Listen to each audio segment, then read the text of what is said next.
Good morning and welcome to Talking Point on this beautiful Friday morning here in Trinidad and Tobago. It certainly feels like a Friday as I was driving into our capital city this morning.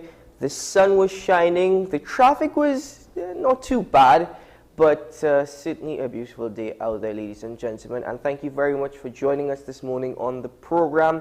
I'm Keaton Shaw, and alongside me is my my co-host, my colleague, my good friend, former youth parliamentarian, Mr. Camille Pascal. Good morning, Camille. Good morning, Keaton, and good morning to all our viewers and those watching from wherever you all are.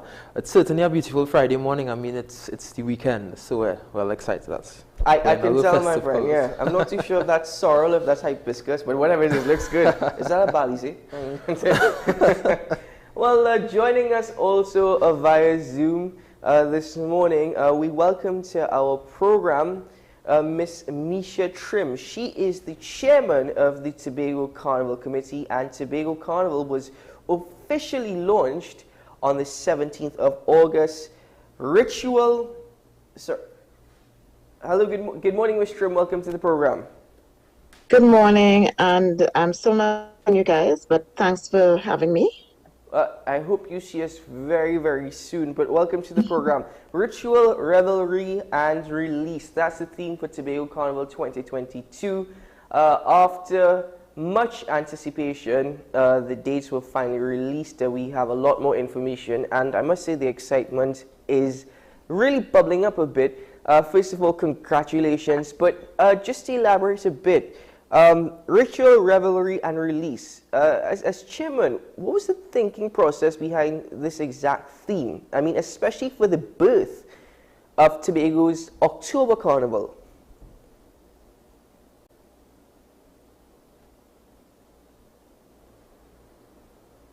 Ms. Trim, are you with us? Yes, I am. I lost a bit of audio.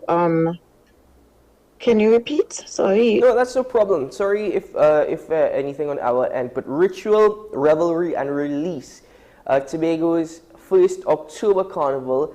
As chairman of the committee, what was the thinking like between yourself and committee members in relation to this particular theme, especially considering it's the birth of October Carnival for Tobago? Yes, so it was felt that we needed to tell our story. And Ritual, Revelry, and Release came about from a marketing workshop that we had, literally a talk shop, I would call it, really trying to hammer out the things that we wanted to highlight within the story of the first Tobago October Carnival. And while we sat and we spoke about things and we distilled the entire process, those words just came up naturally in a roundtable conversation. And it fit right in when we sat and we looked at the calendar of events that was shaping up at the time. And we said, okay, so where are we at now? We can actually fit each part of the weekend into a story. And the story flowed really well in terms of one of our unique identifiers in the event would be the mud presentation by an entity called Mud is Life. And so that begins, and it's a Juve type presentation that goes into Mud Festival into the wee hours of the afternoon. So we said, okay, we can focus on the ritual of where the carnival story begins for us as a people. And so there became the ritual aspect. The revelry, of course, is the output of the masquerade, the output of the persons who have come to enjoy the freedom and the expression that is known, Carnival is known for. And so we focused on the word revelry to highlight that part of the process. And in the end, of course, everyone said and agreed that Carnival is a freedom of expression. And so what does it gift you? What was the word you found that it gave you as a masquerader, as someone involved in a procession or a parade of sorts? And then the word release came about. So it really fit well and carried the story from beginning to end. And we felt that it was a strong brand theme moving into the marketing rollout, and so we adopted it as our tagline, as our base, and so far it has been well received because the comments that we got is that we love the way the story of Tobago Carnival has been told in the short film that was showed on the day of the launch, and we do hope to still do a bit of expose as we move into the full campaign rollout until the one that leads up actually to October 28th. Yeah. Certainly. Mr. Good morning once again. Based on what you're saying, it's clear that a lot of thought went into to what we're about to see in October. Give us an idea of some of the stakeholders that you all would have collaborated with in terms of actually planning Tobago's first October Carnival. Okay, well, we met with all the traditional stakeholders, and those were the PAN fraternity, the MAS fraternity, which is the Tobago Mass Band Leaders Association, Tobago United Calypso organization, that's TOCO. We met with the interests of the soca aspect of things. We met with the Promoters Association, who carries the private parties and fetes. And then in a wider call out, we did a focus group of all the creatives on the island. So we felt as though we touched a bit of everyone in the process, and we're still touching because there's more to come in terms of symposiums and conversations as we carry through to October. Well, Ms. Trim, you mentioned something. Carnival is a sign of freedom of expression, and this carnival is really about the story of Tobago, the people of Tobago. And in that sense alone, is the planning behind this a message from Tobago about their freedom of expression, about their freedom to celebrate themselves and freedom of the island? Is that a message that is being sent across through this entire process? Well, the message is in Carnival itself, not necessarily specific to Tobago. So freedom of expression really is a story that unfolds within any Carnival expression as far as we're concerned. But definitely Tobago and Tobago's history really carries that message throughout our formation. And just this morning I was reading up on the Belmana riots of Roxburgh and how Tobago struggled from inception to assert itself. And definitely choosing to step out of the normal time for Carnival and really try to hone in on the benefits that can redound to the society is really a statement of sorts, not just whom people think we are sending it for, but really just to assert ourselves as a people that we are ready. We're ready to express ourselves, we are ready to show our creativity and culture, and we're ready to invite persons to enjoy this with us. Because remember, it's not just a resistance, it's really about an expression so that we can have people come in and enjoy our culture with us. Certainly. I just wanted some clarification for the viewers, because I actually saw part of the launch. I also saw the promotional video. I must admit it was nicely put together, so well done on that. But the relationship between the Tobago Carnival Committee and the Executive Council, precisely what were your terms and conditions, just to get a better understanding of what y'all were tasked with doing versus what's going to happen now with the Carnival Committee versus the Executive Council? All right, so you're saying versus. So I'm not certain, because we are working alongside the Executive Council. We were obviously mandated by the Executive Council, and our terms of reference were quite clear. We were to create and curate a series of events that would come to known as Tobago Carnival, come up with a concept plan and a budget to hand over to the Executive Council for approval. After that, we were told that there's an implementing arm that falls under the tourism division, which is the Tobago Festivals Commission Limited, and then there's a marketing arm in the Tobago Tourism Agency Limited, and those two arms would come together to form the executing agencies that would do the work to put all the things together, all the plans together, we put them together and actually implement. So our committee at this point has done its work. We are to provide oversight, assistance where necessary, and continue to observe and create the report and the data, to inform and the research to inform the report that is due in November, because the term of this committee is a 6-month period. Mr. What do you think is that thing that separates, or will separate rather, Tobago's October Carnival from any other carnival in the region? All right. Well, obviously the timing. The timing is one. We are using a time when it's normally a slow period for us on the island, and it made sense basically because we could be both the dessert for the creme de la creme in terms of the mecca of all carnivals in Trinidad, and then it can also, for the end of all the carnival seasons that has passed for the year, and then we can be the dessert, the appetizer, moving into Trinidad's carnival for 2023. And because of that, we found ourselves in a unique position where we could shape something into whatever we felt it could look like. So for one, it's on a weekend, and it carries a Friday to Sunday time period, and within within that period, we have elements of all what is expected in a carnival. We have a pan event, we have a night mass, we have Juve, we have Parade of the Bands, we have a festival ground that we're intending to build out and pretty much hold a mishmash of the culture and traditions of Tobago and what we're known for best. And those are the things that would inform the difference in terms of the timing, in terms of the style. I mean, we've already, I think, made a bold statement in the way we handle the media launch. And basically, it's really about the way we are going to be telling our story. The Mud Festival, as I explained, is a unique identifier. We have not seen, and we feel as if we have never seen, mud represented in the way that we have been doing for years. And for a number of years, it has remained hidden from the world at large. I mean, the Mud and Mud, which is the entity, they do have a large following, but we feel as if it's time to expose them to a wider cross-section of the world, for that matter.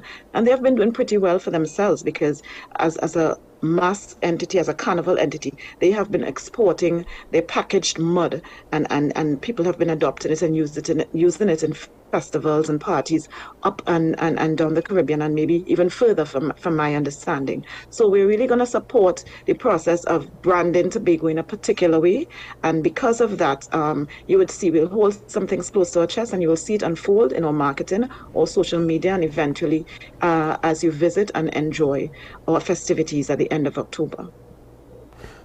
Ms. Trim, are those events that are expected in Tobago, would it be concentrated to one particular area? Are we going to see stuff in Scarborough only, or Crown Point, or are you all going to do a similar model to what you have in that of the Tobago Heritage Festival, that is spread out into different places within Tobago?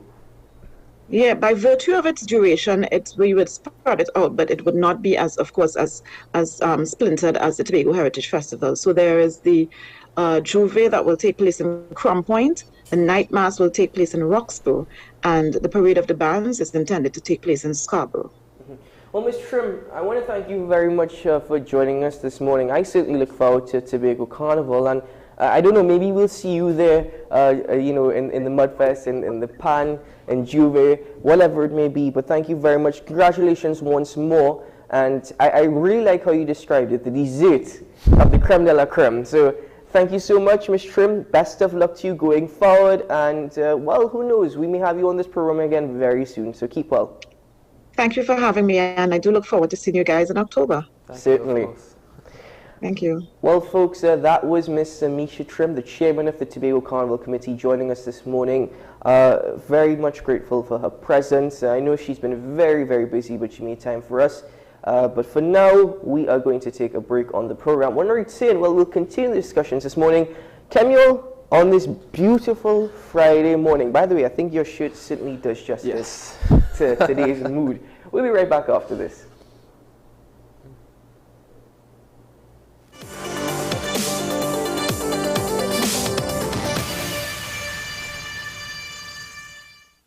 Bills here, that phone bill, light bill, and a plane ticket. Where does ticket come from? Who flying here? And look, the roof leaking now? It sounds like you need a loan from Eastern Credit Union during the Dobita promotion. But who is you? A lot of questions you're asking. You can get a loan for mortgage, home equity, debt consolidation, and a Georgie bundle. You know it's a Georgie bundle? Like everything in one. You can also get a chance to win up to $30,000 in prizes. But there's my robe. Focus, Daryl. He's sounding like you know what he's talking about. Eastern Credit Union have us covered. I don't talk. And this promotion running until August 30th. You need to go down there right now. But why you have my toothbrush? You still asking another question. We will be here when you come back. Go down there, let me fix the roof. And they can probably get a new bed. Their bed doesn't making a lot of noise. So go down the road, Eastern Credit Union. But how you know about my bed? Don't beat up, Darrell. Hurry up, hurry up. Don't beat up. We will be here. So, tell me more about this Dobita promotion. Well,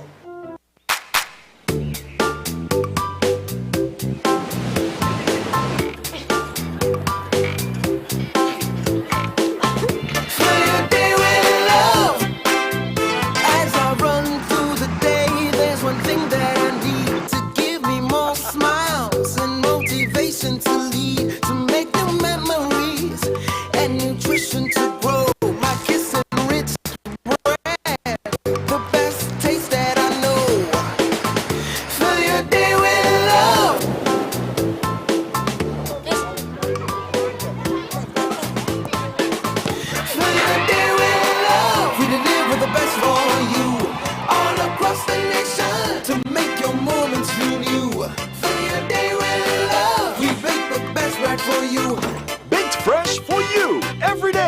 Delivered nationwide. Kiss Enriched Bread. Fill your day with love.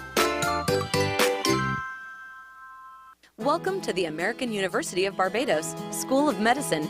We offer 2 comprehensive MD programs, 5.5-year program for high school finishers, and 4-year program for college graduates. The American University of Barbados has been accredited with the Barbados Accreditation Council, BAC, and has been accredited by CAMHP.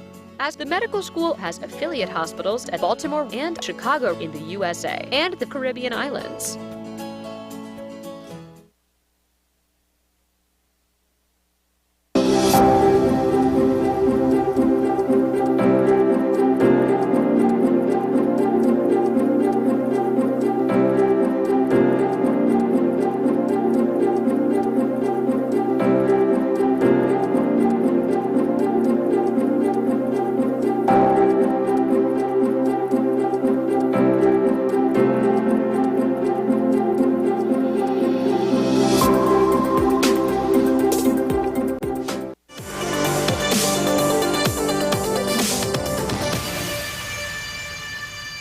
Welcome back to Talking Points here on WESN. Thank you very much once more to Ms. Misha Trim for joining us this morning. Kemiel, it's certainly a busy time. Tobago is really sending a message, as Ms. Trim said, freedom of expression is the message that usually comes out of Carnival. But I think Tobago is also sending a message that, listen, we are ready to stand on our own. Yeah, and that's certainly what we're seeing in terms of if you look at the whole issue where you had the collaboration between the Tobago Carnival Committee and NTC, and they're saying, well, here's what we're ready to stand on our own in terms of that particular thing. But yes, it's a busy time for them. You have Independence coming up, you're going into Republic Day in September. Then there's also the Blue Food Festival come the weekend of October 16th, and then 2 weeks later you have the Tobago Carnival. By the way, before we continue, do you know what Blue Food is? Yeah, provision. You see, Blue Food actually is in particular one provision, because you're right, down here we often say Blue Food is provision or any root vegetable or any vegetable found under the ground. And Blue Food in particular is dasheen. Yes, I do know that. Yeah, yes. dasheen, because in Tobago, the festival is actually held in Bloody Bay, Tobago. Yes. And every year, annually. And Blue Food is associated with dasheen because it's said that a particular type of dasheen, when you cook it, actually turns blue. Yes. Hence the term. So, I mean, you have never been. If you've ever been just to the site, even without the festival actually taking place, it's a beautiful site. In fact, there's a beach close by. It's held on a savanna, but how the savanna is cascaded by the road and the surrounding hills around it. It's a very, very beautiful venue. I've never ever been. I think we're gonna have to take extended leave because we've got to go to Blue Food Festival and then to Tobago Carnival. But also, you're right, it's a very, very busy time ahead with Independence, Republic. You've even got Great Race this weekend. Oh, yes. I actually anticipate that there's going to be a bit of traffic this afternoon on the way home because people might be rushing to the airport. Usually, Great Race weekend, which is the weekend before Independence, is also usually the last weekend before school starts, and families try to make their way to Tobago. And not only that, it's certainly the first Great Race that's outside of restrictions, because there was Great Race, in fact, last year. Yes, yeah. But now there are literally no restrictions in terms of COVID, so people are definitely wanting to get out of the house, especially as it's July-August vacation. Even considering as case numbers rise, critical cases increase, and the deaths also have increased. But let's not get too much into that right now. We will discuss COVID-19 at a later time. But focusing more on Tobago, we know that there seems to be, I don't know how to analyze the relationship between Caribbean Airlines and Tobago because flights are reduced. The Minister of Tobago, Shamfu Kutra, says, well, we know that how Tobago Airlines cannot operate a flight every 30 minutes for 24 hours. She didn't make much sense in her presentation, her arguments put forward. But nevertheless, Caribbean Airlines, the THA, that was addressed in the Tobago budget. It's still being pushed. People on the ground are very frustrated. Oftentimes they can't get tickets. And then we're also now hearing, on the flip side, some positive news. because Ms. Tasha Burris has indicated, she's the Secretary for Antiquities, Tourism, and she's indicated that Caribbean Airlines is on board very much for Tobago Carnival. We're working with them to schedule flights as best as possible, but they're also one of the sponsors for the festivals. Yes, of course I expect them to be a sponsor, but we do have a challenge, and as you mentioned, there are so many events coming up over the next, 3 months or so, that takes you into Tobago's Carnival. And one of the main issues is obviously people get into Tobago, because more than a month ago we heard that flights were completely booked for that particular period of time, because there are lots of persons wanting to come to Tobago, and now that it has actually been launched and people actually know the theme of it, they would more than want to come to Tobago and actually experience some of those events. Mm-hmm. Well, about 2 months ago, I actually was in Tobago for a weekend. One thing that I noticed is that a lot of the flights, and from what I understand, it's a similar situation even now. You actually have a lot of flights in which the majority of the last 2 flights for the day, because I think the last flight is at 9 o'clock in the night, if I'm not mistaken. Yeah, many of the passengers are actually standby passengers. That's actually an argument in favor of Caribbean Airlines, stating, listen, we're filling our planes with standby passengers. We don't actually have a lot of bookings. On the flip side, when you have long weekends, you can't get a flight to go to Tobago. And even right now, you can't get a flight to Tobago. In fact, up to yesterday, I'm speaking about, I checked for a flight for someone, and there was no flights available. Same thing with the ferry service. There aren't any spaces available right now, unless you attempt to go standby, which you're probably going to have to wait a couple of hours before you can actually get some definitive word as to whether or not you can actually be able to go over to Tobago. Camille, you can't get a flight to Grenada.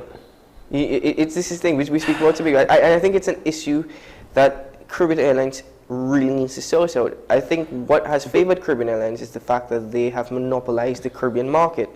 Because there is no serious competition, Caribbean Airlines probably is with the mindset that they can do whatever we want to do. We can schedule flights as long as our flights are on time. And that's essentially it. But when we look at the Tobago route in particular, the inter-island route, what was said by the Chief Secretary is that Caribbean Airlines said at one point, the airport doesn't open enough hours. So the Chief Secretary said, well, okay, in our budget, we propose to pay the extra $60,000 per day, I think it is, so that the airport can be open. I think it's until 3 a.m. And now they've said that it's too costly to run the flight. So what is the real issue here? I hope that it's something that can be sorted out in the shortest possible time, considering that there is need and there is capacity that people actually want to go to Tobago. The other thing with that is that, because we could go to the Port Authority in a moment, but with respect to Caribbean Airlines, we've debated this before on the program. I know Sean contributed it, but the subsidy. If you had to pay $800 for a ticket to Tobago, I think people will pay it once they guarantee that they're getting that flight. Yeah, and that's it. I think once Caribbean Airlines comes out, or the Minister of Finance will come out and say, these are the issues that are affecting Caribbean Airlines in terms of that Tobago to Trinidad, the airbridge route, and this is what you will actually have to pay based on what our situation is in terms of an economic standpoint. Then they are well within your right. You are in fact correct. People will pay for that trip to Tobago. People want to go to Tobago. Very much so. I mean, we had an opportunity to run Caribbean Airlines with a fresh face when it actually transformed from British West Indian Airways, International Airways, that's BWI, to Caribbean Airlines.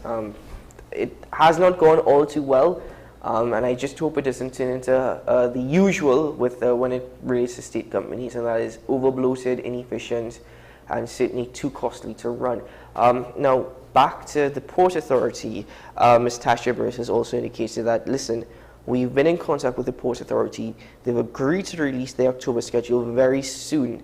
And they seem to be on board as well. I'm waiting because, again, getting a boat to Tobago is not the easiest thing. That's the thing about it. And I can tell you from my experience, I have gone to Tobago standby very, very often. And the thing about it is that I always tell people this.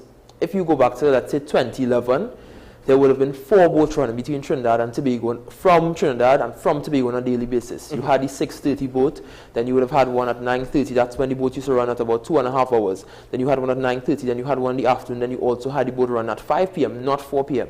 And it seems that we've regressed in that particular aspect, and that came out of when the boats were down back in late 2015 into 2016 when we had the issues with the sea bridge. And so there is capacity, and now we have more efficient, newer boats on the bridge. You have the ABT James, you have the Booker Reef, you have the Guardian's Passage. So there is capacity and there is need for people to go to Tobago, because people do in fact want to go to Tobago. You know, very soon they've indicated that they're looking at a Tobago to Grenada route. That is currently being analyzed and studied. The thing is, it will be so funny, and I'm using the term funny deliberately, if it's easier to get a flight or transport by a boat from Tobago to Grenada than it is between Trinidad and Tobago. Well, in fact, in the past, probably about 4 or 5 years ago, there was in fact a private company that did that particular route. If you are familiar with the CARICOM dock at Port of Spain, there are boats that come from St. Vincent and Grenada, or boats that go to St. Vincent, but they stop in Grenada first. I know Grenada used to come, I think, twice a week. Yes, yeah. and if you know anyone there, you can hook yourself up and get to Grenada via. Yeah, certainly. I remember the CARICOM boat very much. Camille is giving away his secrets there. If you know anybody, you could just hop on the boat. But the entire issue between Trinidad and Tobago, we were discussing yesterday here in studio. And if it's one thing I only hope is that we're able to sort out, as much as there's a relationship between the THA and the government, I don't think that relationship is actually signaling what the true relationship or the true thoughts of the people of Tobago and the people of Trinidad are. I mean, I think very recently you had an experience with that. You interviewed Chief Secretary Farley Augustine. You have been very good on social media, actually putting up snippets so people, view the program. But you had to censor the comments. Yes, and that's correct. I interviewed the Chief Secretary about what matters reading to Tobago. In fact, looking at the effects of his administration over the last 6 months at that particular time. And when we analyzed the budget, because they would have presented a $3.97 billion budget back in June of this year, and that's what they essentially called on the government to give them. And some of the comments were not the best. In fact, I had to censor some comments, delete some comments, because people were like, well, you all just want Trinidad money, and that's the sense that they were getting. Some people said, well, maybe we should have stayed under the PNM. And it really speaks to the relationship between Trinidad and Tobago. And so I asked the Chief Secretary, what is the relationship like between yourself and the government? Because it's seen as something that's kind of controversial. In fact, the minority leader in Tobago did say that he should be a little more tame, the Chief Secretary that is. And the Chief Secretary said, no, tame and Farley doesn't go in the same line. So it's one that's left to be seen, especially going into the next 3 years of the PDP's administration. Why is there still that thought that all Tobago wants is Trinidad's money? You see, and that has been something that's been long-standing, and I think it's because of a lack of education. And if people actually... precisely. People don't understand the situation. And if you actually speak to Tobagoans, and you actually speak to people who are from Tobago, and you get an idea as to what are some of the challenges that they face, you would see why there's still need for a lot of development in Tobago. Not that things haven't been developed over the years, but certainly there is need for further development, and there is the capacity and there is the room for it. Very much so. This relationship between Trinidad and Tobago, even the perception, by the way, that we must also not be ashamed of. We cannot shy away from it, because if we are people that are so proud of ourselves and we take pride in our nation, we must also understand the thoughts associated with the nation, like this incident between, because I know we're going a lot, analyzing a lot in this one short segment, because the other aspect is, as we said, the relationship between Trinidad and Tobago. And then you look at the relationship between Tobago and the rest of the Caribbean, and Trinidad and the rest of the Caribbean. Even though we're a twin island state, there are two differing views. I've heard opinions of Tobago and the people of Tobago that are far different to the people of Trinidad and Trinidad. With this incident in Grenada in particular, it was only associated with Trinidad. Trinidad is a very... I have seen this particular comment on social media before, where it says that when Trinidad do good, Trinidadians say, well, Trinidad only, but when it's bad, we try to associate Tobago with it. And it's something that I think it's a conversation that needs to be had, because for one, I can speak for myself. I have a lot of contacts in Tobago, and a lot of people that I know, and a lot of people that I am very, very friendly with, and so I understand some of the needs and the challenges of the people that are associated with the people of Tobago, and I think it's time that we have that particular conversation about it.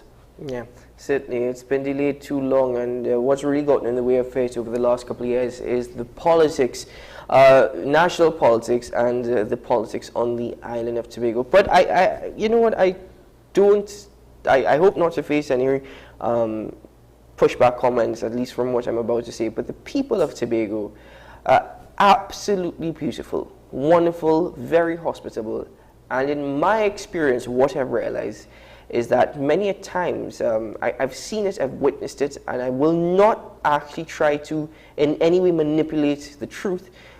Trinidadians have gone to Tobago and have actually been very disrespectful, very rude to Tobagonians, actually very much disrespecting even the environment and even the way that they speak to our fellow nationals, my island brothers and sisters.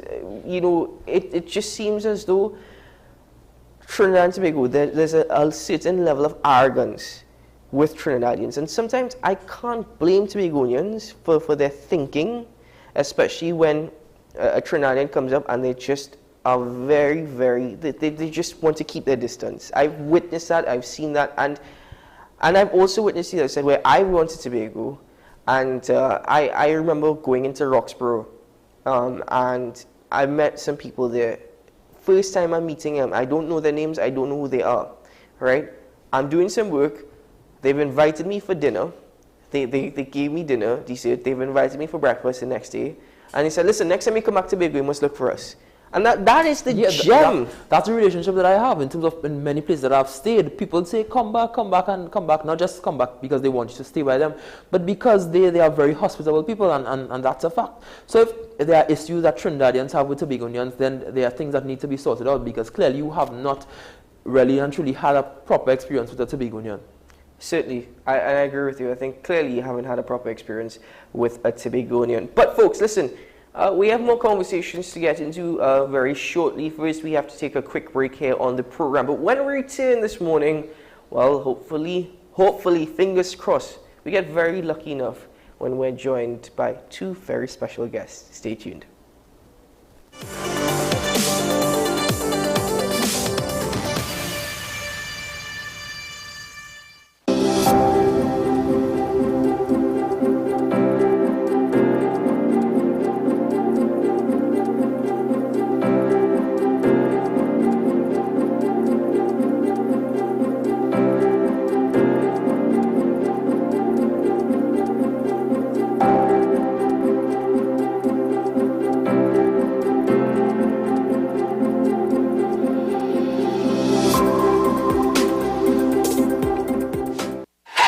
FanZone, your reliable, authentic supplier, has just gotten better. You can now visit our website www.fanzonett.com for your authentic wear and collectibles. The only place where you can use both your Visa debit and credit cards. Visit our website fanzonett.com to make your purchase today. The best for your baby is at thebesttoys.com. From the best strollers, car seats, baby carriers, high chairs, booster seats, rockers, jumpers and bouncers, walkers, baby blankets, feeding accessories, bathtubs. Visit us in-store at Forces Flagship McLean. Shop online now at thebesttoys.com. Order via call or WhatsApp at 332-BABY. And remember, we have the best toys at the best prices.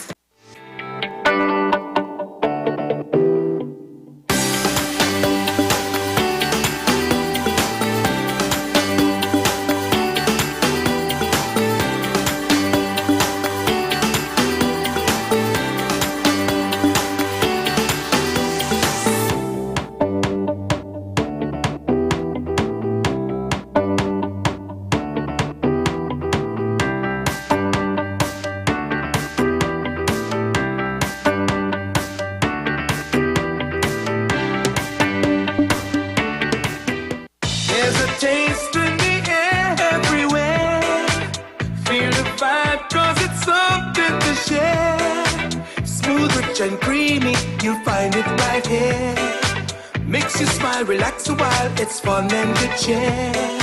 Ooh, enjoy every scoop. Ooh, every taste will get you hooked.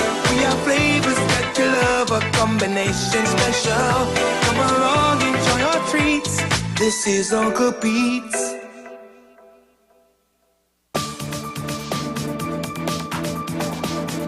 I am Rondell Donowa, attorney at law and host of Strictly Legal on WESN Content Capital. Strictly Legal is a legal program geared towards informing you, the public, of your legal rights, responsibilities, and remedies. So be viewing Thursdays 10 a.m. to 10:30 a.m.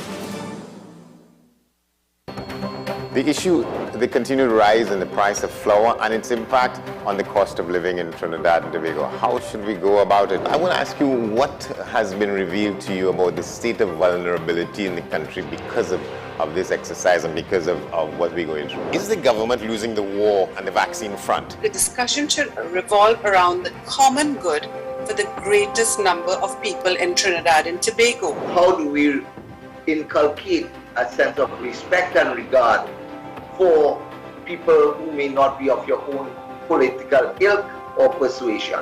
The communities are now being used by political opportunists. So when the tables are turned, it's the same way. Okay, this has been 10 questions. I'm Andy Johnson, and we'll see you next time. Let your voice be heard. Call Madam Fix-It on WESN, the only place that effectively helps you with your woes. Having problems getting onto government agencies, water woes, NIS and pension problems, potholes, and much, much more.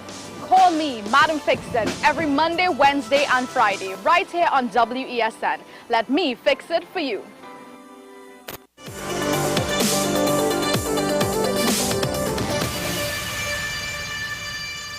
Welcome back to Talking Point here on WESN. Well, we are very lucky this morning because the discussion that Camille and I were having and we intended to have was focusing on back to school. I think we just mentioned it when we were speaking about Tobago being the last weekend, parents going with their children before going back to school. One of the major issues that we understand, and I think many of us would have already known given the reality of our financial situation here in TNT and our economic situation, the cost of sending your child back to school. Remember, it's a new academic year as well. Some parents simply are facing a situation where they have to decide whether or not they can afford to eat today or they have to save that money for a textbook tomorrow. That is the reality. A very, very sad reality. Trinidad education is free. Don't get me wrong. You know, you don't have to pay to go to primary school, secondary school. But the cost of sending them to school is exorbitant. So with us now via Zoom is a parent and a friend of ours who has agreed to be with us this morning, Miss Ayana Miguel. Good morning, Miss Miguel. Good morning, and how are you? We're doing well. How are you doing? I'm fine, thanks. Well, Miss Miguel, before we get into the more difficult questions, your experience, getting your child prepped for school, having to purchase books, having to purchase supplies. I mean, explain to us a bit further the difficulties that you would have faced or are facing for that. Well, when you look at difficulties, and it's not child, but children, you realize that there's a vast difference as it regards to the increase in the prices of the school books. And not only one, but I had to purchase for 3, including one, my son who recently wrote SEA, and he's now going into Form 1 in September. So those books in itself were quite at a price range, which was interesting enough to see. I also have a preschooler and then a grade 3 or Form 3 student. So it was a lot. We needed to really make sure that we put aside those funds, because we're not only talking about school books, we're talking about uniforms. Yes. 2 boys and 1 girl, and these children grow up, decide to go through a growth spurt in the August vacation. So we need to get new uniforms, we need to get shoes, vests, socks, and all these different things goes into purchasing school books. Then we need to get these school books covered. And that alone is a task on its own. So it's really about putting aside those funds, ensuring that you cover everything. And then there's attached cost to the schools as well for certain books that the school may carry that we have to get from the school and stuff. So yes, it can come up to a pretty change.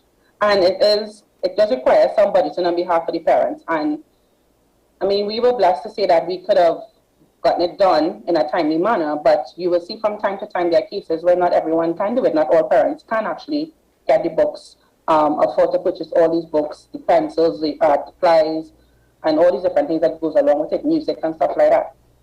So yeah, it's something that you need planning for and budgeting, and it's a pretty sum.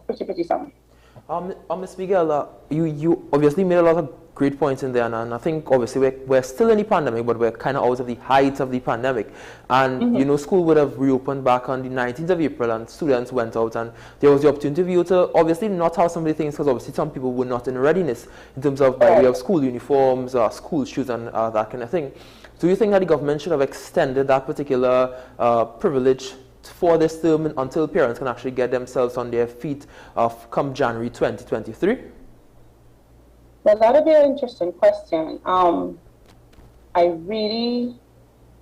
can't say I can speak for the government. What I can say that is from myself and as a parent, and understanding certain situations, individual situations of other students, it was something that would have been needed for some students, in the sense that they needed a little more time, a little more leeway.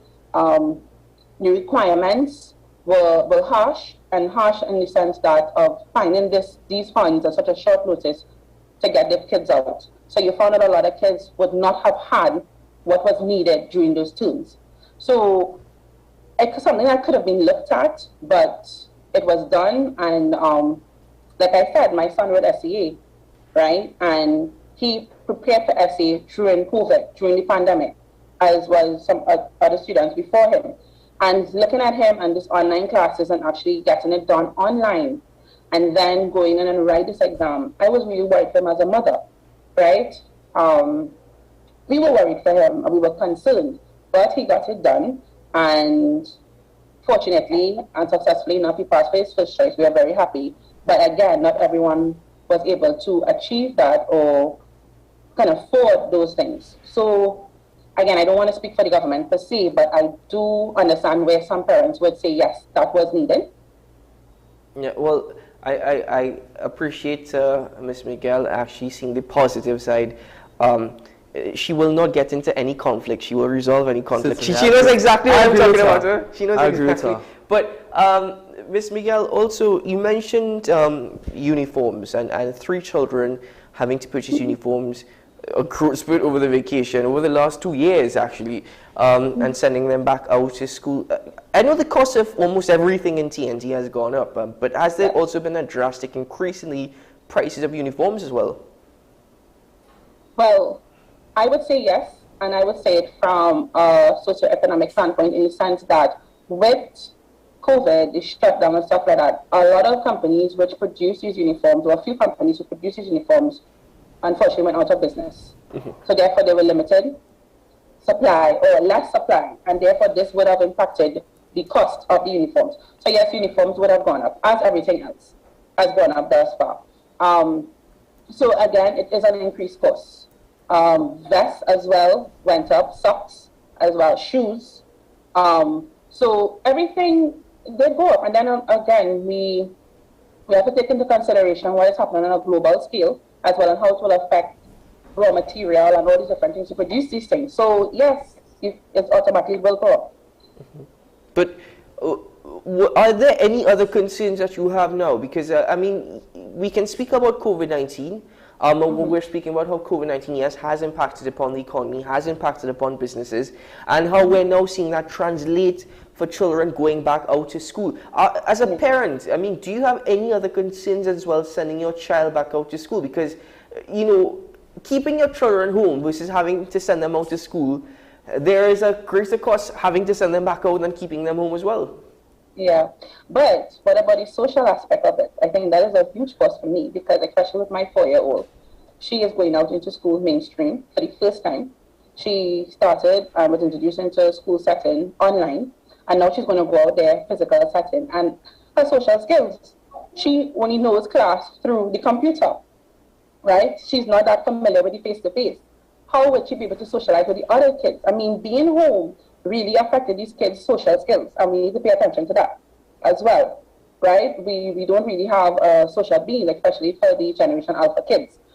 Aside from that, like you rightfully said, everything has increased.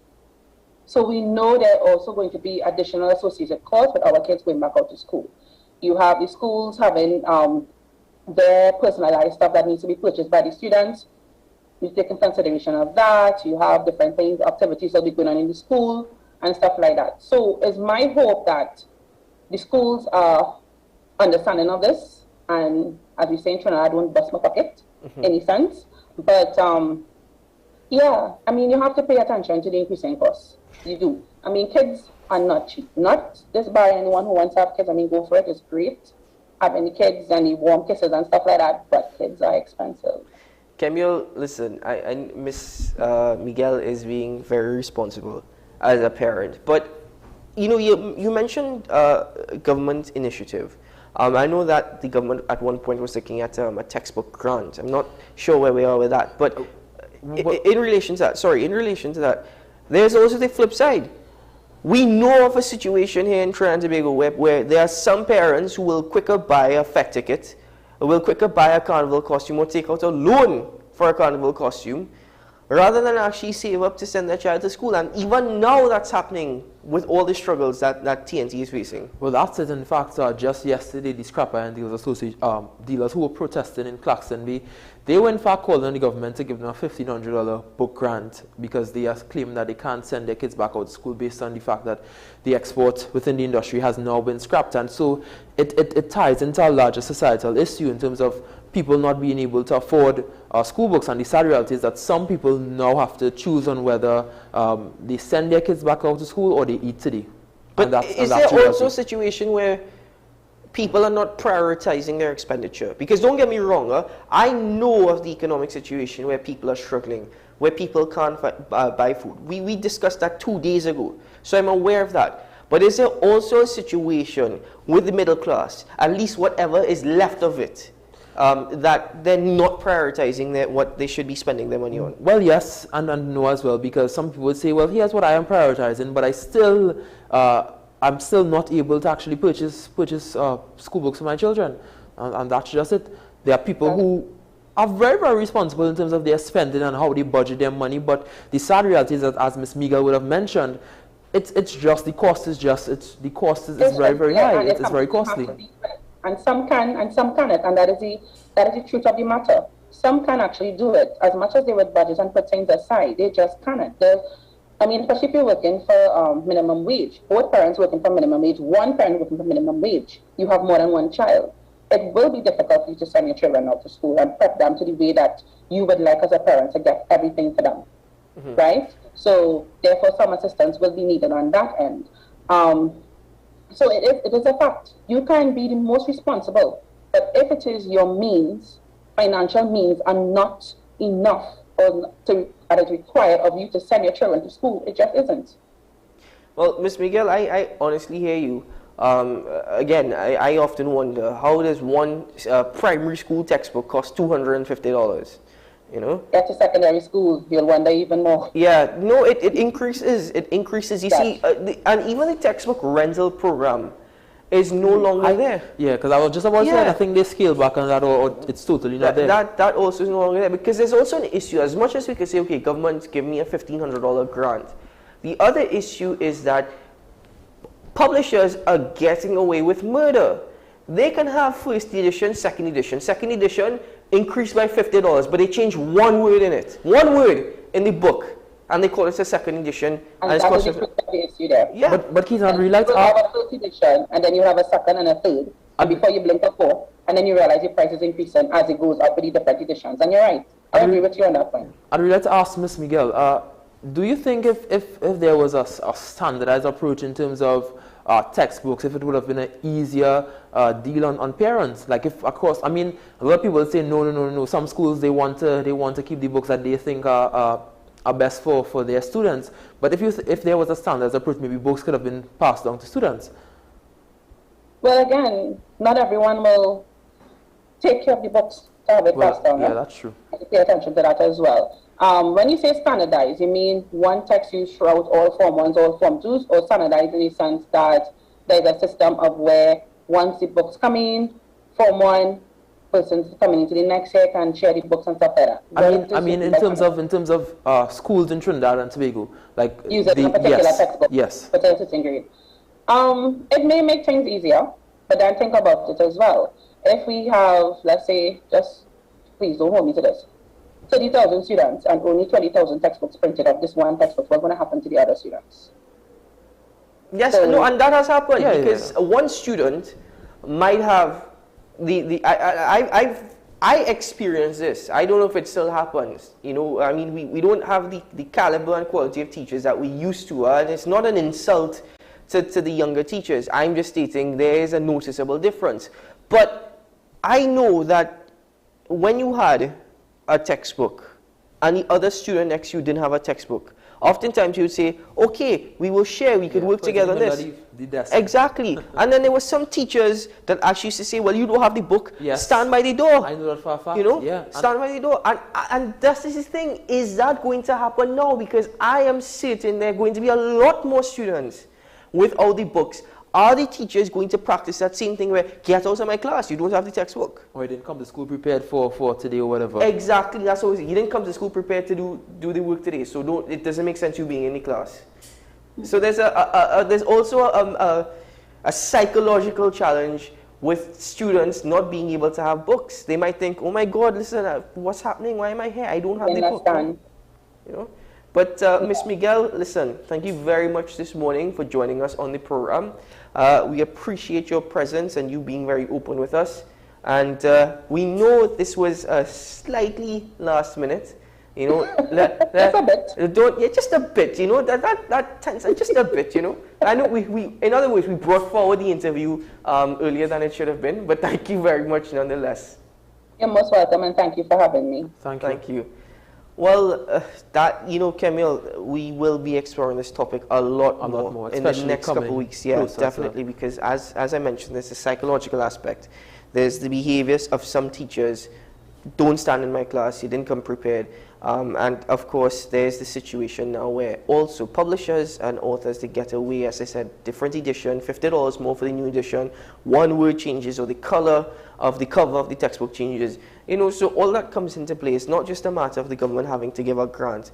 There's a lot more that they can do. And that's, I certainly want to take the conversation away from just the government giving a grant, because a lot of people who are probably viewing us are saying, oh, they just want the government to give another grant. It's not that. It's just that things need to be put into perspective. And I also think, and you're right, take the conversation away from the government from that perspective.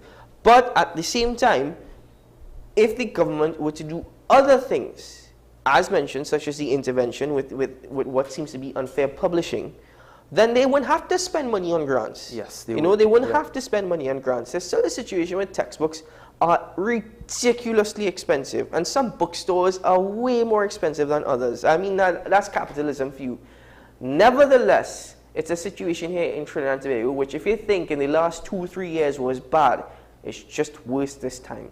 Folks, let us break for news on the hour now. And when we return, well, we'll open up the phone lines. You can share your thoughts and opinions with us this morning. Stay tuned.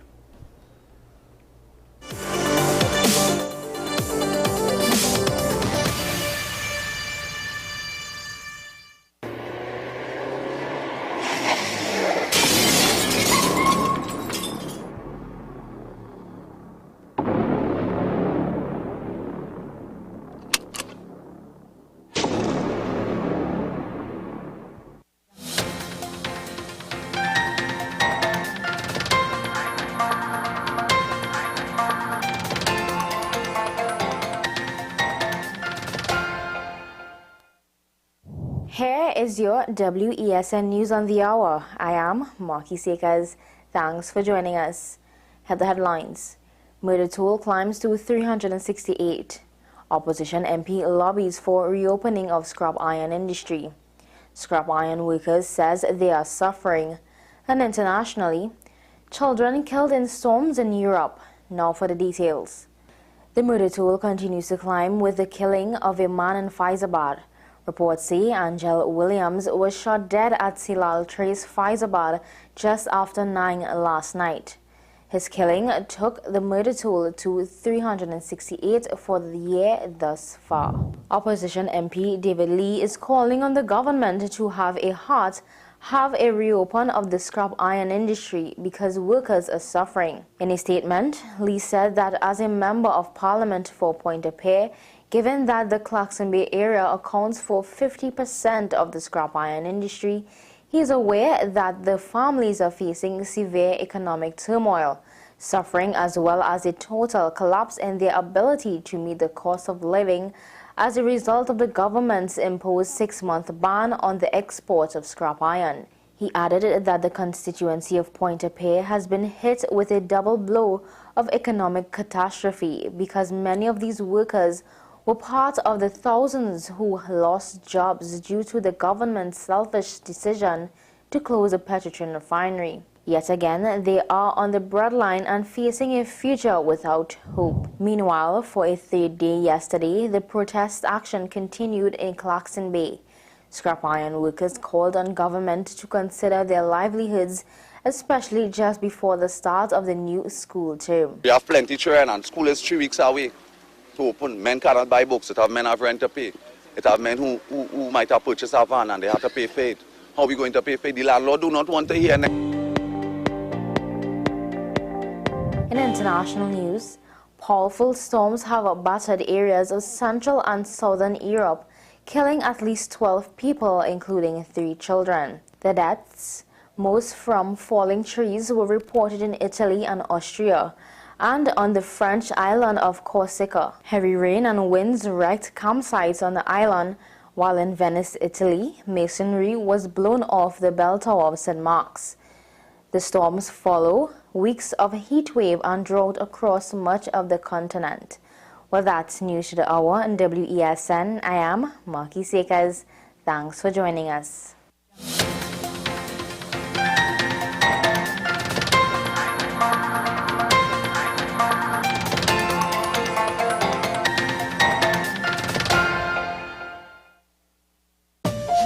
Get ready for an explosion of music an August evening at La Jolla Auditorium featuring Leandra, Tricanal, David Barreau and Marva, Nathaniel and from Tobago, John Arnold and Lynette Lewis. August 20th, $250. La Jolla Auditorium from 6 p.m. For more info, call 747-4289 or 262-2584.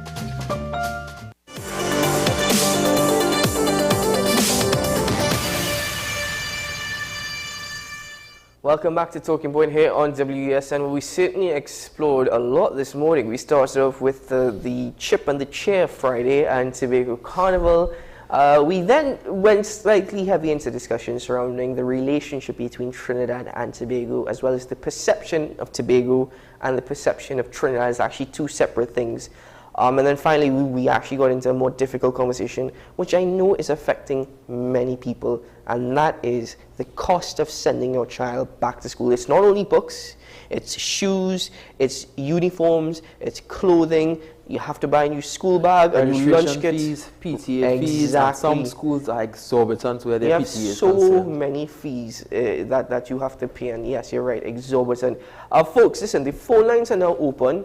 Call in and join us on Talking Point this morning. I'm specifically asking, we didn't have a question of the day, but I am asking you to share with us not only your experience in relation to sending your child back to school, but also share with us what you think the problems are and what needs to be done. That is what I'm asking of you this morning. Because, Kemuel, listen, in my time, my brother, whom is, I'm not giving away age by the way if you're watching, forgive me, who is 6 years older than I am. We could have shared uniforms, we could have shared textbooks, you know, that is what happened. At one point, I even took his school bag and was using it. I mean, that's how the thing used to go, and if you speak with your grandparents and that kind of thing, they'll tell you that's what we did. We passed down our books, we passed down our bags, and everybody would have just used it and would have been quite normal with it. But now what you're seeing is that publishers are on an annual basis, they are essentially changing the editions of these books, and simple, very, very minor changes that cause you to have to buy new books on an annual basis. Every year? Every year. Yeah. Well, we have a caller on the line with us from Debe. Good morning, caller. Thank you for joining us. Good morning. Good morning. I'm calling concerning the book problem. Uh-huh. I'm a grandmother. I don't have that so much responsibility right now. But I remember when we were going to school, we had some long ago, we built our own shelves and they call it a press.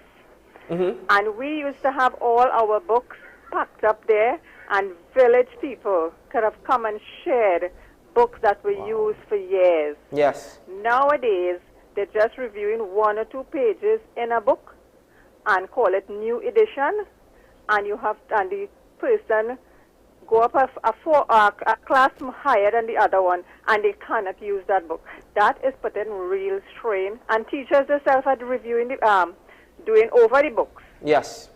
Some of the teachers are writers, so they're reviewing the book, and you have to go back and buy that book now, which is very, very hard on all parents. Yeah, very much so. Yeah? Thank you very much. Thank you very much, caller.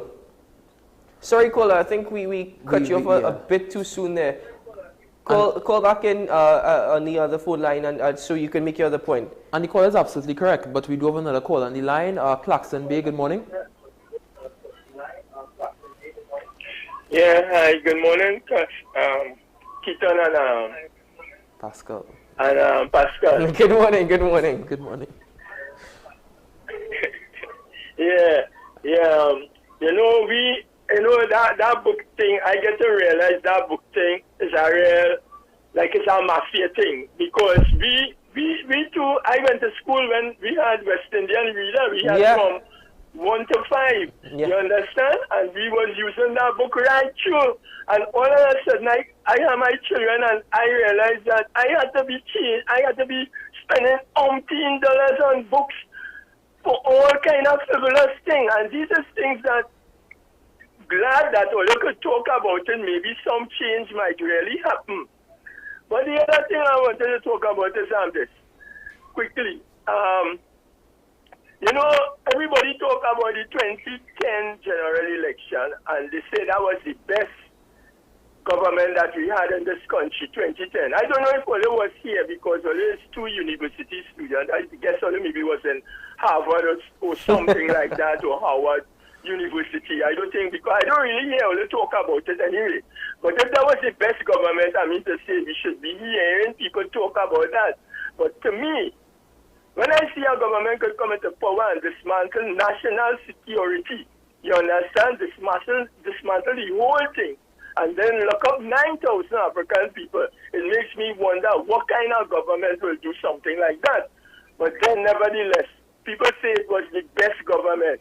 But I think as we go along, we might realize that all these problems that we have in today, which is crime and crime-related and all these things, we might realize that some of these things, what's happening today, is because of the cause of 2010. Thank you.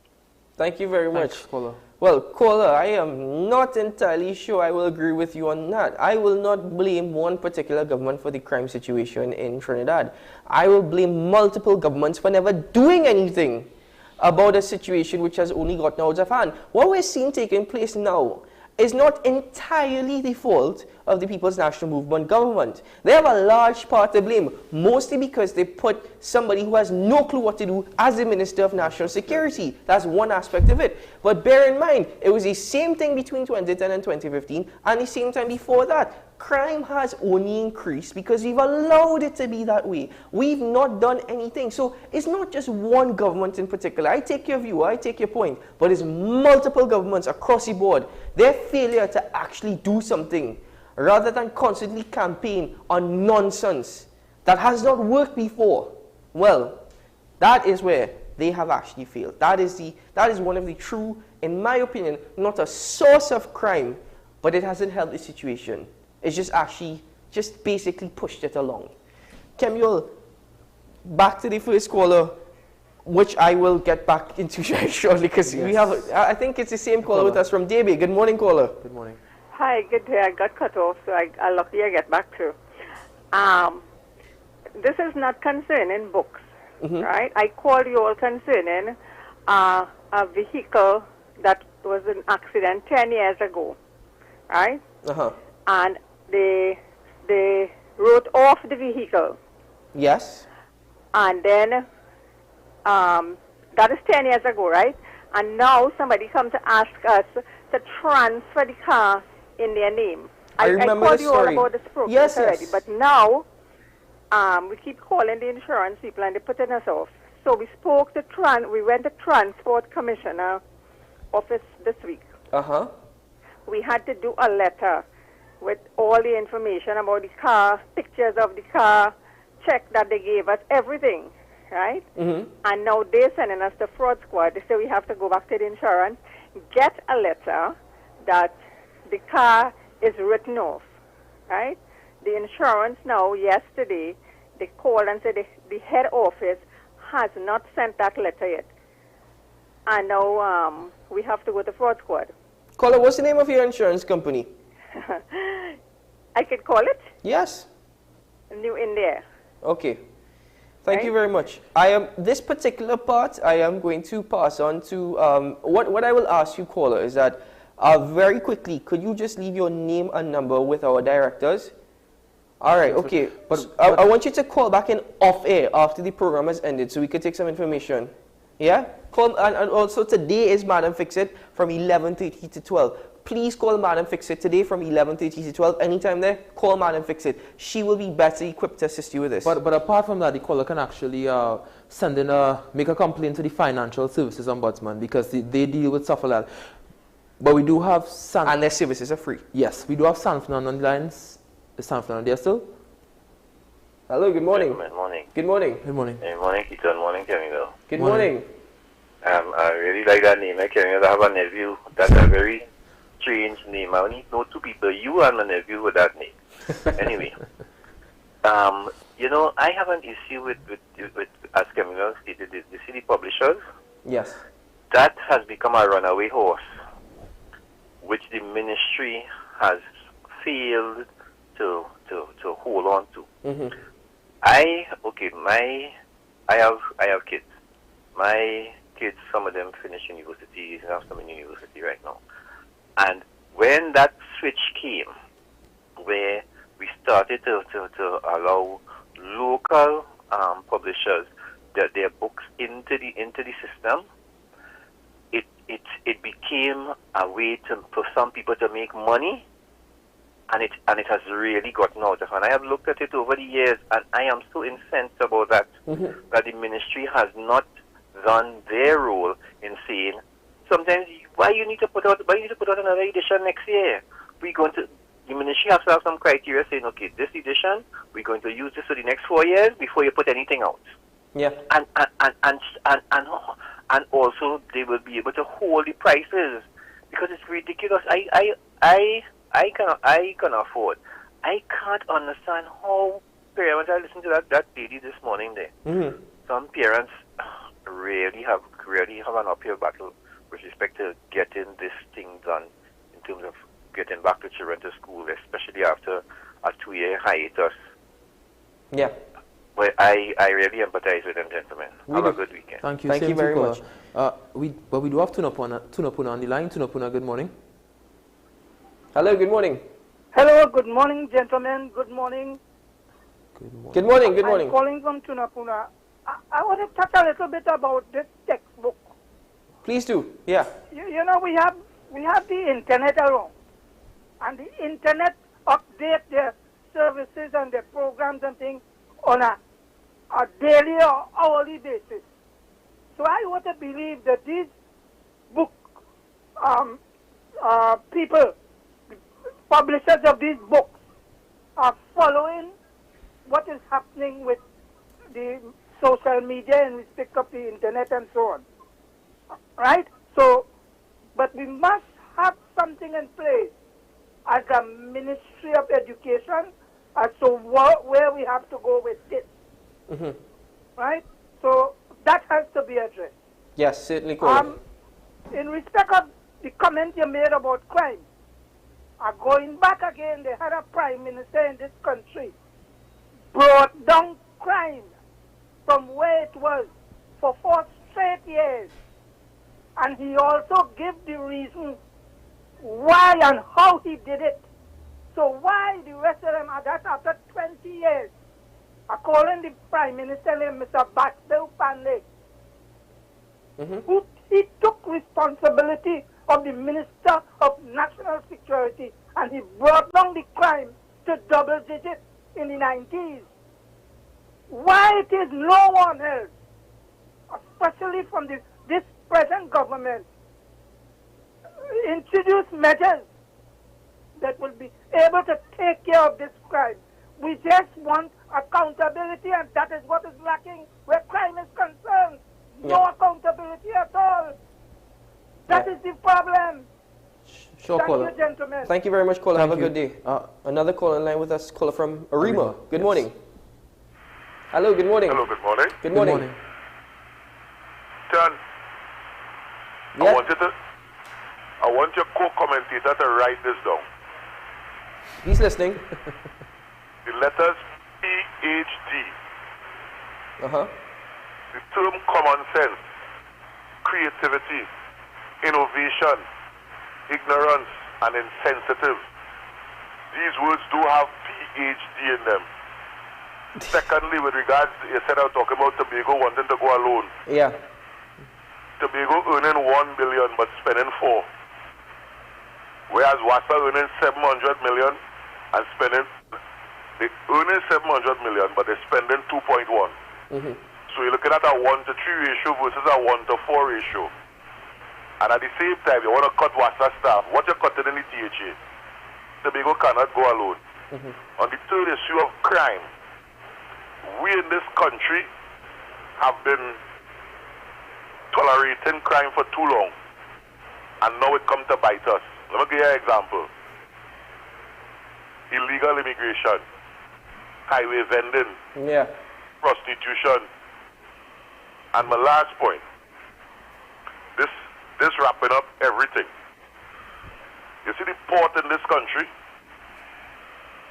The port, as Commissioner Jacobs pointed out, we have coming into this country guns, LM cigarettes, camouflage, firecrackers, all these things they say illegal.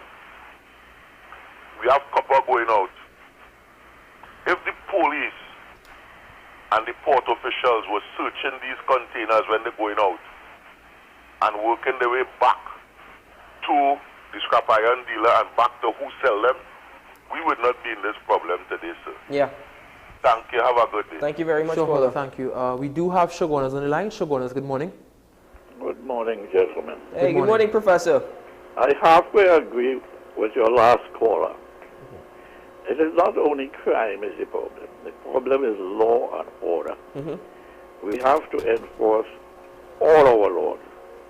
And if we do that, we solve all the problems he's talking about and a lot others, like flooding and traffic jams and all those things. You talk about the school and the problems with parents.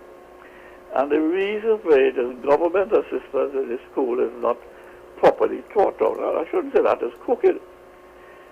Because you could easily give free books, at least the main books in elementary school, and sometime later you do computer literacy and you subsidize a laptop and you make arrangements to download books on these computers.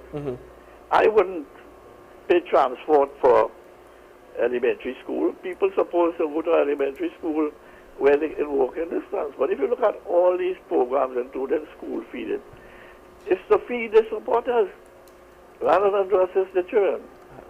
And finally, we, I think I forget that one. So I better call that. Don't worry, George, Professor. unless you have any question. No, call us back. The last one is food security. You hear the Prime Minister not addressing Trinidad food security, but he going to address regional food security. And I have given you on your program all that is necessary to address our food security. You recall that, don't you? Yes, yes, I do. Okay, thank you, gentlemen. Have a good one, Professor. Thank good you, hearing caller. from you. Thank you very much. No, a couple of things. Sorry, go ahead, Camille. I'll go after. So the caller from Arima would have told me to write down certain words, but it's not that we've stated that we want Tobago to go on their own. What we're really stating is that there's the capacity for some amount of development, and that's the point that we were really making. I think people are still confusing autonomy with independence. Yes. I think that is what it and is. Secession. So maybe we have a duty and responsibility to try and educate the public a bit more. But caller, you made very good points, caller from Arima, and I agree with all of them. Only thing is, did you know in Trinidad and Tobago, prostitution is legal? Prostitution is legal, but soliciting, brothel keeping, and pimping is not. Right? Prostitution, also with respect to highway vending, is legal. So long as it doesn't disrupt the congestion of traffic, they could do it. And then at the same time, you could vend, you could have a vendor set up on a pavement, if the pavement is wide enough, so long as it doesn't obstruct traffic that is walking on the pavement. So, honestly, this is what I was saying a couple of days ago. Some of our laws, sometimes just don't add up or make sense to me. A lot of technicalities. A lot of technicalities. But I want to go back now to what this caller was stating. The caller from San Fernando, where he said parents have an uphill battle to pay for their textbooks. We have about 4 minutes left. Call in and join us on the program. Tell us your experience in sending your children back to school and what you think the problems are, what needs to be done. I remember that there was once, I think it was back in the 2010 administration, that they were exploring an option. Nothing ever came out of it. They only explored it, and I don't know why nothing ever came out of it, where I think for at least from secondary school, they were giving children tablets. On these tablets, the textbooks were downloaded, right? Now, as you can know, you can get a PDF copy of a textbook, yes, a soft copy on your computer. In university, that's what we did oftentimes because we couldn't afford to purchase these textbooks. They were ridiculously expensive. It's much easier to carry around. Exactly. The thing is, if it is that you have to go change one word in a textbook, because it's not like they come up with a new letter in the alphabet every year. Correct. Right? It would have been a lot cheaper, a more cost-effective to have that tablet device. Yes. So long as students maintained it. I think on that whole point, it wasn't further developed. It was just spoken about. But if you look at the whole issue with the laptops back in 2010, I think a lot of people disagreed with having the laptops, you know, but I think it was the infrastructure that we lacked. We missed the infrastructure, and I think that's where the government fell, where the whole thing fell. Laptops were a very good initiative, however, we lacked the infrastructure in terms of the Wi-Fi capabilities, ensuring that these laptops could be fixed promptly in the event of any issues, and obviously there would be the need for a constant upgrade. And I know when this issue came up with the textbooks, the opposition did in fact put out a statement this week, I think it was on either Tuesday or Monday, speaking about their laptop program, but I think they lack the infrastructure, and even now the infrastructure still isn't there. If anything, a laptop program was needed over the last 2 years. Yeah, certainly. You know, but I think one of the arguments when that laptop program came out as well was that we shouldn't be giving it to students in Form 1. We should be giving it to students in Form 3. So Form 3? Yeah, from Form 3 go up, because that's when you start to do your SBAs. Yes, and then you have to do your IAs in Form 6. Yeah. You know, so that was the argument. And I thought that made a lot more sense rather than give it to them. Because there were some students in Form 4, Form 5 who I remember utilized, and very diligent, but they utilized their free periods and even lunchtime to go to the library and type up their SBAs because they didn't have the infrastructure at home. That's correct. You know, so it would have been better to actually give it to them in Form 3 rather than in Form 1. But that time has passed. Yes, you know? that's certainly passed. I mean, I don't want to bring back up very the much so. arguments. But you're right, caller from San Fernando. There certainly needs to be done something. This is why I said, if you can't give a textbook grant, right, because the government can't afford it, right? I tell you, I'm a patriot. I love Trinidad and Tobago. I want to celebrate my country, my island, and how far we've come. That $7.5 million could have been used in textbook grants to deserving people. I'm just stating. Listen. I'm laughing because I know we spoke about it. I know. I think week before last week, or last week Tuesday. Last week Tuesday. And I did disagree with you on that because I do think that I won $7.5 million is a lot to us, but I think to the government that's a small amount of money in their regard. And I do think that while people may say there isn't a lot to be celebrated, there are roads to be fixed, we still need to celebrate. And I expect them to spend more money, but if 7.5 million is how much they see fit, then, because I don't know if I made the point, I didn't get time to make the point. Jamaica actually spent way more money than that. And I know people will say we're comparing, but no, I am just pointing out that Jamaica celebrated 60 years on, I think, the 3rd of August, and they spent way more money in terms of their celebration. I am all for a grand celebration. Kemuel, in no way am I disagreeing with you. I hear you. Fine, fair enough. We should have a grand celebration to celebrate independence. Could we afford a grand celebration at this time? No, obviously. Right. And that is the entire thing that I was stating. Because fireworks not going to help me study for my maths exam tomorrow. Fireworks to me isn't that thing. I think we could have had a little military tattoo, like back in 2012 when we celebrated our 50 years. I went to the military tattoo. I think there were about 3, and those things were amazing. So I'm looking forward to a celebration. Nah, don't worry, man. Don't worry. I'm pretty sure when independence comes, I'll be waving my flag as well, wearing my red, white, and black. I hear you, my friend. Well, listen. Kemuel, with respect to publishers getting away and the Ministry of Education not doing anything about it, that's, it's going to continue to be that way. The Ministry of Education is not going to do anything about it. The textbook rental program is no longer there because the ministry probably can't afford to buy new textbooks every single year because of the new editions. What makes them think that parents can afford to do that? Yeah. The thing is that a textbook rental program was good. It was costly. All right, don't get me wrong. It was costly, but it was good. When you start something like that, you can't just take it away. Yeah, I think that's it. It was taken away so very suddenly. Because I think, if I'm not mistaken, early in the PNM's first budget that was taken away back in 2016. Well, no, their second budget that was taken away. So it's certainly a point that needs to be developed. And I know for a fact there is a curriculum officer in the Ministry of Education who's responsible for things that we are speaking about. In fact, the call from Santana made the point, let's have a conversation with the publishers. We can't be expecting that you are changing these books on an annual basis. Why not every 5 years or so? Even if there is the need to change it, there isn't always the need to change it. Mm-hmm. So there's a curriculum officer responsible for things like these. I wonder what they're up to. Anyway, folks, listen, that's all the time we have for Talking Point for this week. I want to thank my good friend, and he's been my co-host for the last week, and he will be with us at the beginning of next week, at least until Tuesday, Mr. Kemuel Pascal. Sir, it has been a great week. Thank you very much for your presence and for your constant support over the last week. It's been a pleasure working with you, and we look forward to next week. Yes, for sure. It has been a great week here being on Talking Point. I really did enjoy all the days that we were here. Yes, man. Nice shirt. Certainly gives the Friday mood. Thanks very much. Looks like you're going to be singing Parang later. Anyway, folks, listen, that's Mr. Kemuel Pascal. I'm Keaton Shaw. This has been Talking Point.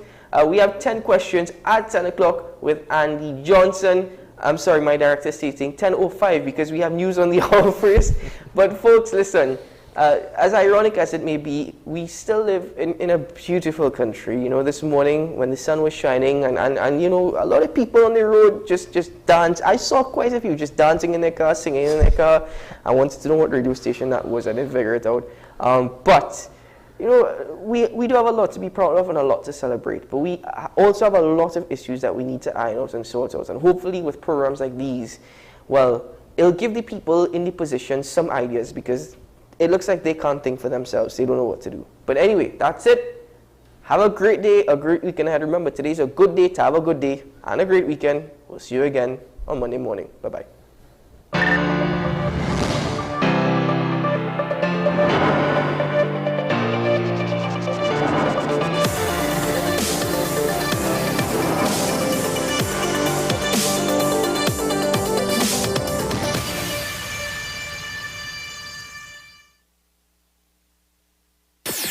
WESN.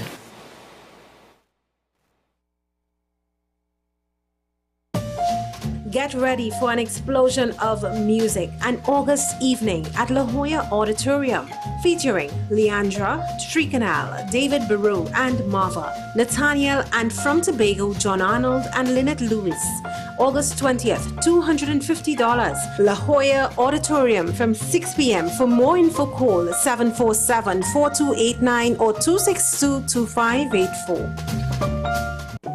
The Mary Immaculate Prayer Group and Friends presents its prayer breakfast on August 31st in aid of Monsignor Christian Pereira. The prayer breakfast begins from 9 a.m.